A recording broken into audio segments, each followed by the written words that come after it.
श्री सत्यनारायण कथा, पहले अध्याय की कहानी। नमस्ते दोस्तों, आज हम सुनते हैं एक पावन और बहुत ही प्यारी कहानी श्री सत्यनारायण कथा का पहला अध्याय।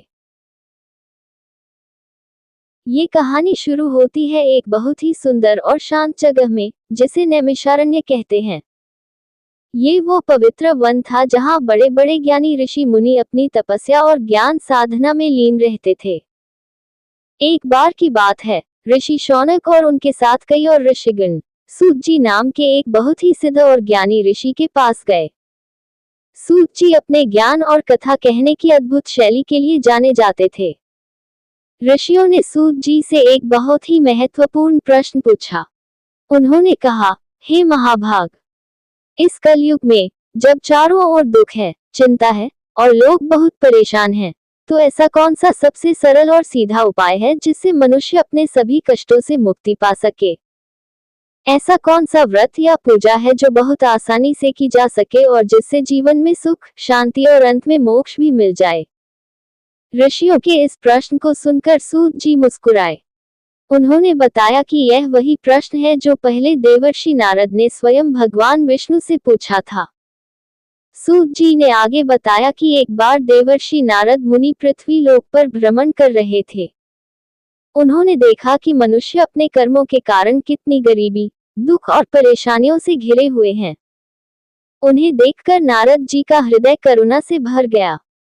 मनुष्यों की इस दुर्दशा से चिंतित होकर नारद जी सीधे वैकुंठ धाम पहुंचे, जहां सृष्टि के पालक भगवान विष्णु अपने दिव्य सिंहासन पर विराजमान थे। नारद जी ने भगवान विष्णु को प्रणाम किया और मनुष्यों के कष्टों के बारे में बताया। भगवान विष्णु नारद जी की करुणा और जीवों के प्रति उनके प्रेम से बहुत प्रसन्न हुए। तब भगवान ने नारद जी को एक बहुत ही बड़ा रहस्य बताया। उन्होंने कहा, हे नारद, कलियुग में मनुष्यों के कल्याण के लिए श्री सत्यनारायण व्रत से उत्तम कोई और उपाय नहीं है।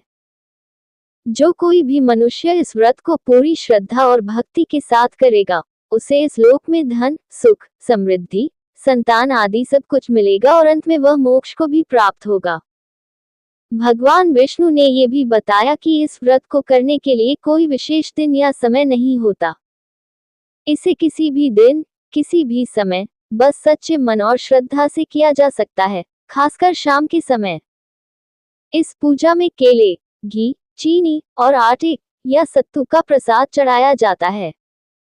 यह व्रत बहुत आसान है, कम खर्चीला है, पर इसके फल बहुत बड़े हैं।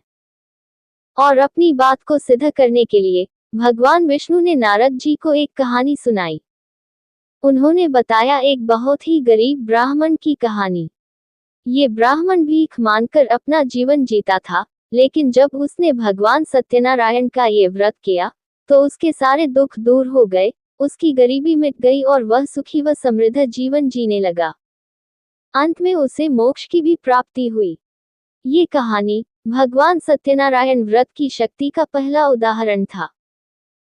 इस तरह पहला अध्याय हमें ये बताता है कि श्री सत्यनारायण व्रत कितना महत्वपूर्ण और फलदायी है, और इसे स्वयं भगवान विष्णु ने मनुष्यों के कल्याण के लिए बताया है। अगर आप इस कथा के अगले अध्यायों को भी सुनना चाहते हैं, तो हमें जरूर बताइएगा। ओनली कहानी। यहाँ सिर्फ सत्यनारायण